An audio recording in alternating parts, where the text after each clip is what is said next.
Welcome to Beyond the Press Release, a production for Roll Call, in which we take the time to speak with small cap executives after they put out important news.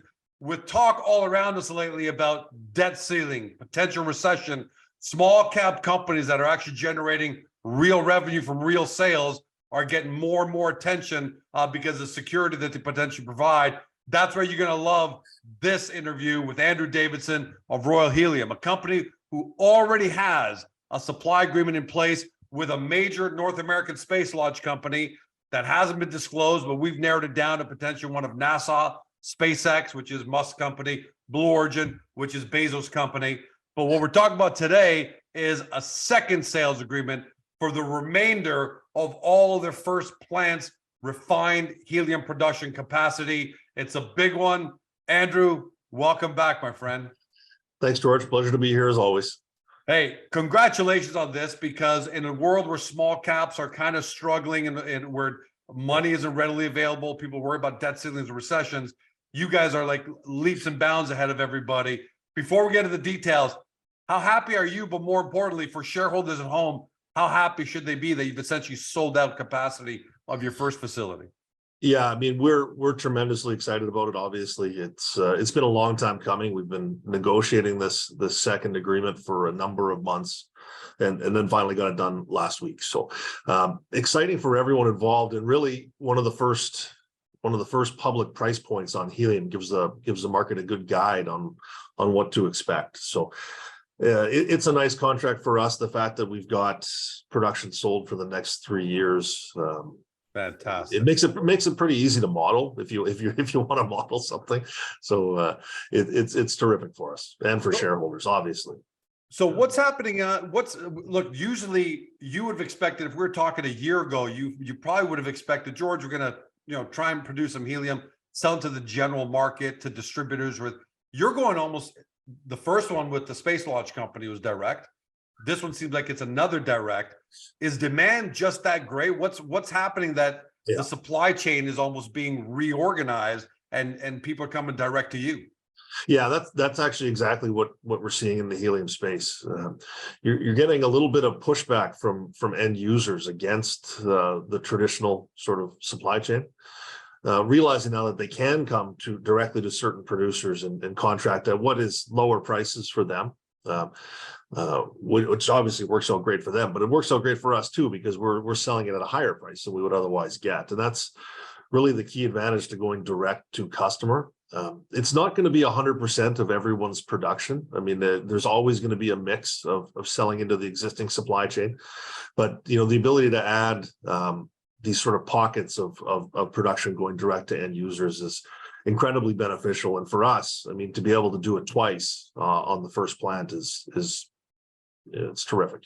And what does that say about both Royal Helium and your Steelville facility? Because prior to this, really, I don't know where you're going to be able to produce. We don't really know at home, right? We're hoping you are. We have faith in you guys. But first, you get the space launch company that says, "Yeah, supply agreement." Now the second company. What does that say about the quality of what you guys are doing there and how reliable it's going to be for this helium market going forward? Yeah, well, I mean, any narrative that's out there that said it's not real has clearly just been proven false. We proved that false earlier when we did the first offtake agreement, but this seconds it. I mean, the asset is world class. The facility we're putting on it is world class, and the customers that we're dealing with see that. I mean, when we bring them up to have a look at the facility as it's being built, they're blown away at the sheer scale of it. Nice.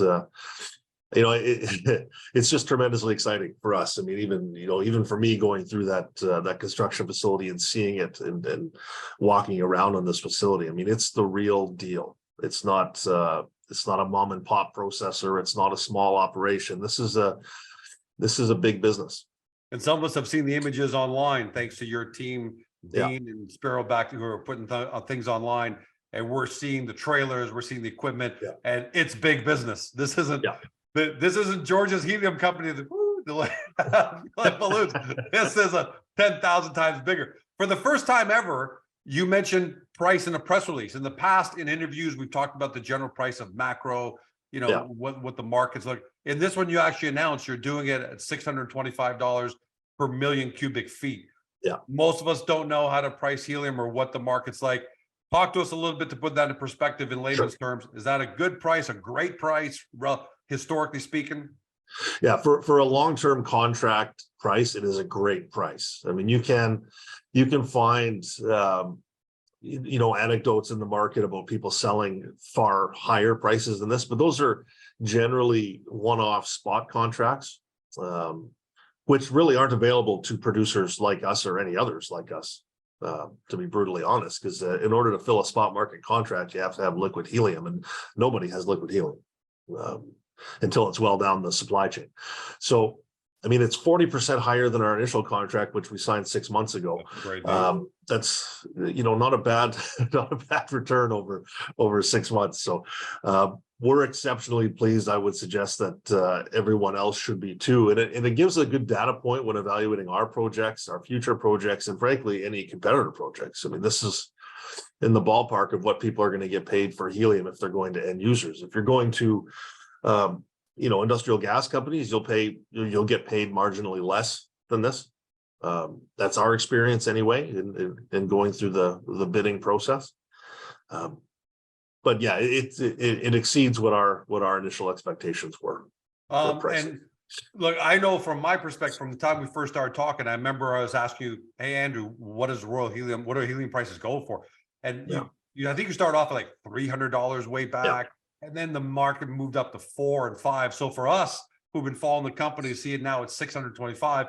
A, that's amazing. B, I want to ask you a devil's advocate question, which is some investors might say, Andy, maybe you shouldn't be selling 3 years of supply at 625 because this could go 7, 8, 9 going forward. How do you address that to shareholders? And by the way, that's nothing but good news, but still, how do you address that? No, it's a valid point, and I've seen a few questions about that online since we made the announcement. But the reality is, at 625 US, that gives us enough cash flow to develop other assets and sell into this ever increasing price. I mean, that's one of the main advantages that we have over certain other players is developable acreage. So we can take the proceeds from these sales over the next 1, 2, 3 years and turn on plants 2, 3, 4, 5, 6 and sell into those rising prices. So it puts us in a pretty unique position. Not selling the full volume would be a risky play.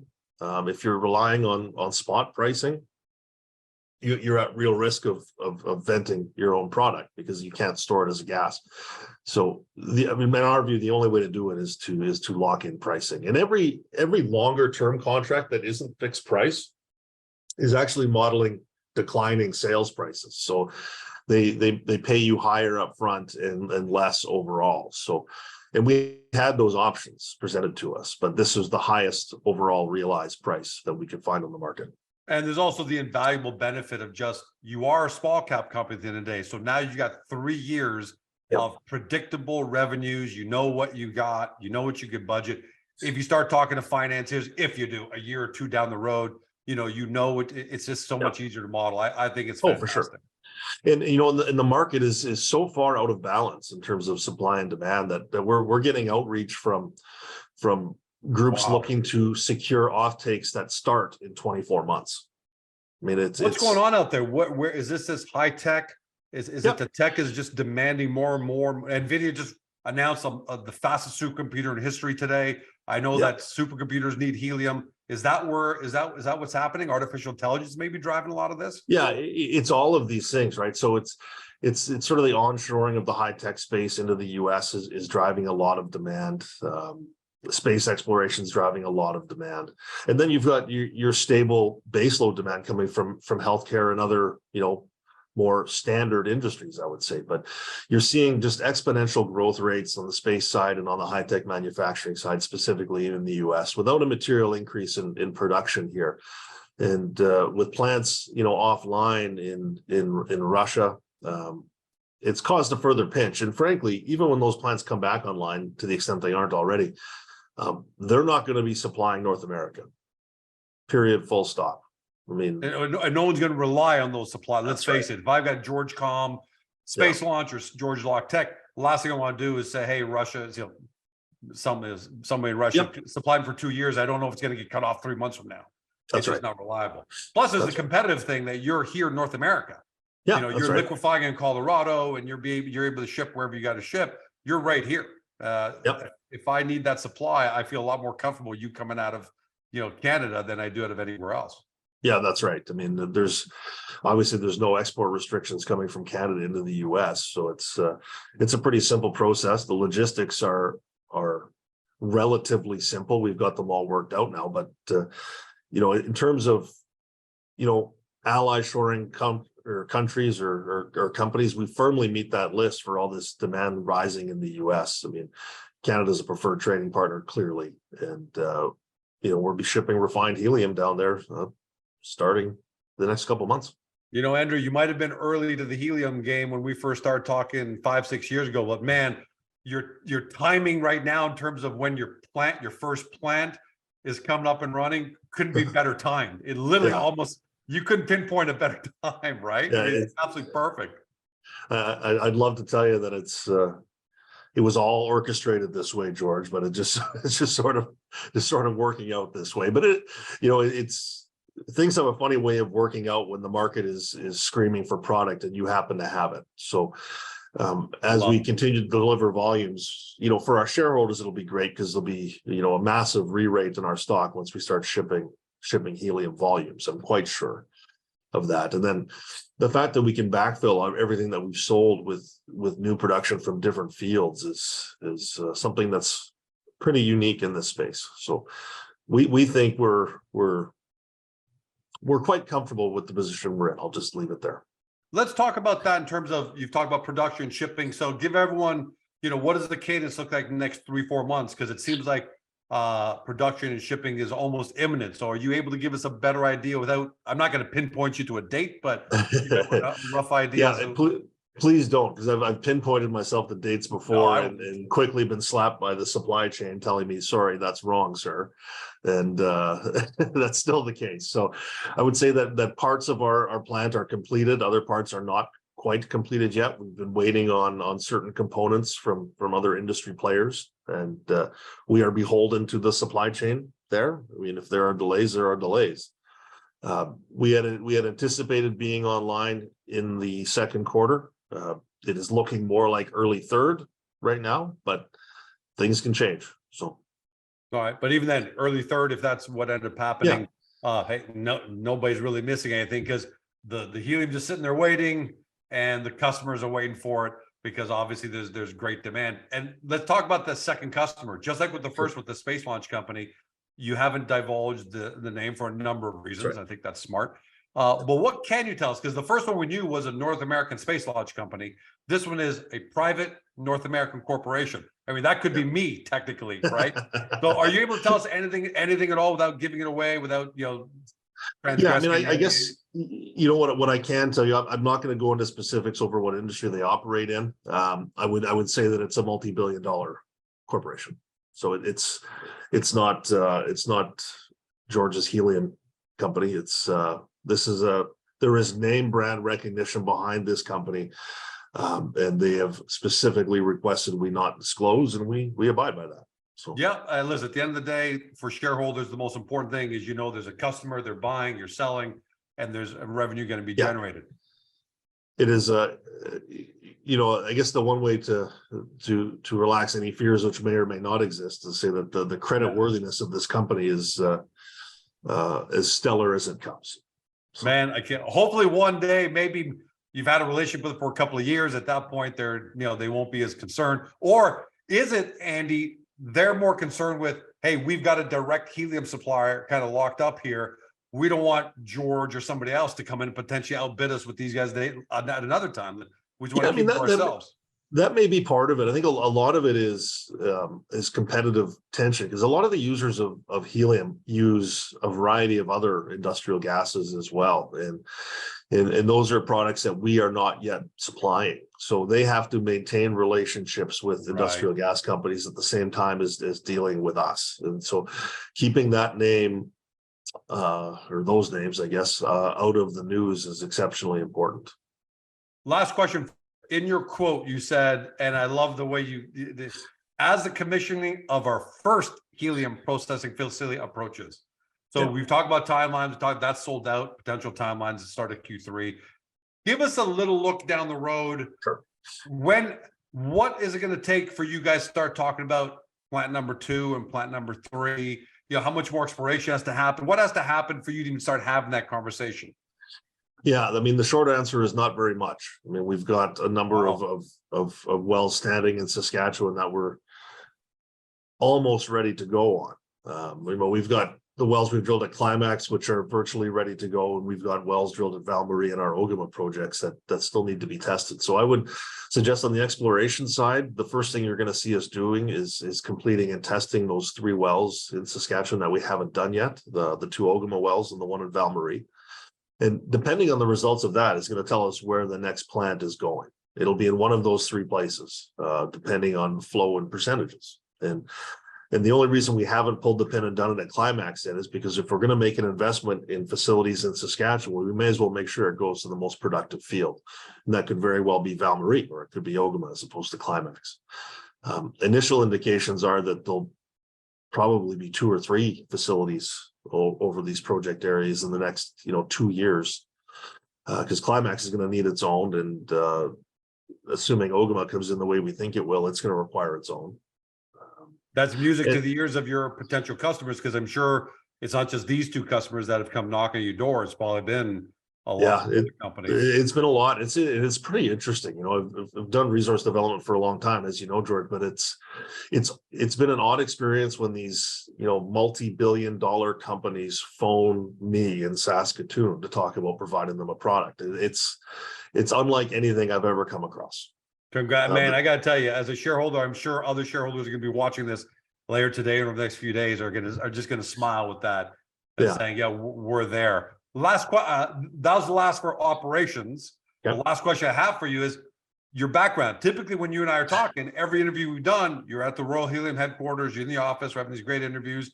Clearly, you're in a hotel room somewhere. Talk to us a little bit about where you are and why that's important. It indicates just another uplift for Royal. Yeah, I'm sitting in a hotel room in New Orleans right now. That we're down here at the Louisiana Energy Convention. Not the place you'd normally find a helium company, I would say, but frankly, we were asked to come down and speak at this conference about the future of helium development, partially because, well, one, we're leaders in this space, but 2, it's very, very similar to oil and gas, as we've talked before. I mean, the exploration and drilling for it is virtually identical. And a lot of these groups that are at these conferences are looking at ways to continue investing in oil and gas or oil and gas related industries. And we provide that alternative that others can't. So when we get asked to come speak in front of large crowds about the future of the helium industry and how people in the energy sector should be paying attention, we're happy to do it. Yeah, that's again, when you're being sent invitations, and this isn't, from what I understand, a retail conference. It won't be Bob and Mary there. It's an industry conference. You got some pretty heavy hitters in the audience, right? That you've had conversations with. There are some big funds here and some good sized companies, and this is not one of these situations where we paid to come have a speaking spot. We're not sponsors of the event. They've simply asked us to come down and share some knowledge. So here we are. Andy, thanks for sharing knowledge with us. You took out time in the middle of the day at this conference in New Orleans to pop on with us so that we can pass this message on to shareholders. So thanks for sharing the knowledge. Go do it again in New Orleans there, and can't wait to have you back at HQ for our next interview, my friend. Sounds good, George. Thanks for the time. For everybody at home, you've been watching or you've been listening to my podcast on Spotify, Google, Apple, your favorite podcast platform. To Andrew Davidson, he's the CEO of Royal Helium, trades in Canada, RHC, in the US, RHCCF. For those new to the story, because you keep seeing these amazing headlines, but you don't know much about helium and want to get your footing in there, get to the company's profile page on Agoracom, get a good overview of it, and then head over to the Royal Helium website, do your deep dive due diligence. Thanks for joining us. Have a great day. See you next time. Hey guys, the video's over, but don't forget to help your company by liking it and even leaving a comment below. And then don't forget to help yourself by subscribing to our YouTube channel so you never miss another great Agoracom small cap video.